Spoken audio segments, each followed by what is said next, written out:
was my first relationship with the father of my child. I was 15 when we got together. He used to tell me what to wear, friends I could talk to. He would take my phone away from me if I was talking to someone I wasn't supposed to be. He would constantly criticise about weight and put me down on things like that. I'm a very confident person and I always have been, but throughout that relationship I really lost who I was and my self-esteem went down completely. It can be quite common for teenagers to be in abusive relationships. It's important to know who your teen is dating from the very beginning because it encourages open communication between you and your child. Emotional abuse can really involve a large-scale spectrum of different forms of abuse, such as large-scale texting, so texting up to 100, 200 times a day, repeated phone calls, humiliation, threats to kill to the family, and name-calling, basically reducing someone's self-esteem as well.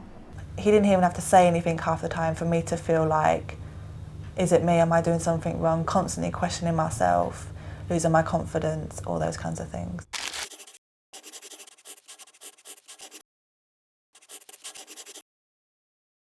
Verbal abuse is a form of emotional abuse and can include name-calling, saying that someone is fat, putting them down, humiliating them in front of their friends. I wouldn't talk much, be very withdrawn. I would want to kind of stay to myself. Obviously I didn't go out very much. I would go out to do shopping, take my daughter for a walk, and then I'd get home as quickly as I could. Controlling behaviour, again, is another form of emotional abuse, and what it involves mainly is stopping your partner from seeing their friends, not allowing them to talk to their friends or to their family members as well. You can't tell over the phone how a person is, if they've changed or not, because you can always put an act on. My mum would obviously ask on the phone, how's things going? And I, thinking everything's fine, would say, yeah, it's all good. He's lovely.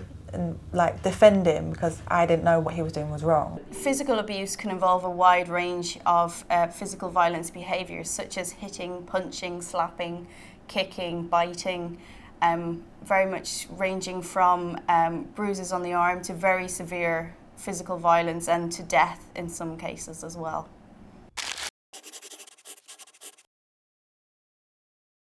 Some of the warning signs that you might see might be things such as falling grades, emotional outbursts, bruises or scratches that they've tried to cover it up, changes in clothing, especially if they're starting to wear long sleeve tops where they used to always wear short sleeved, which might be an indication of physical violence. I wish my mum could have been around a little bit more and maybe made me more aware of things that could happen, because I had no idea about domestic violence or anything like that. If you're a parent and you're worried that your child's in an abusive relationship, you should really try to encourage them to communicate with you, to talk about their experiences, but don't try and pressure them to end the relationship because you may end up in a power struggle. The first step was calling my friends that I'd lost contact with and talking to them and eventually rebuilding our relationship. Then obviously the next step for me is to think about what am I doing with my life. A lot of teenagers are very confused at this point, so ensuring that they feel they can trust you and they can communicate with you is the most important. But looking back on it now, I feel like I want to shake that girl and say, you're stupid, stick up for yourself, there was nothing wrong with how you dress, there was nothing wrong with your makeup and your friends. He had no right controlling you like that.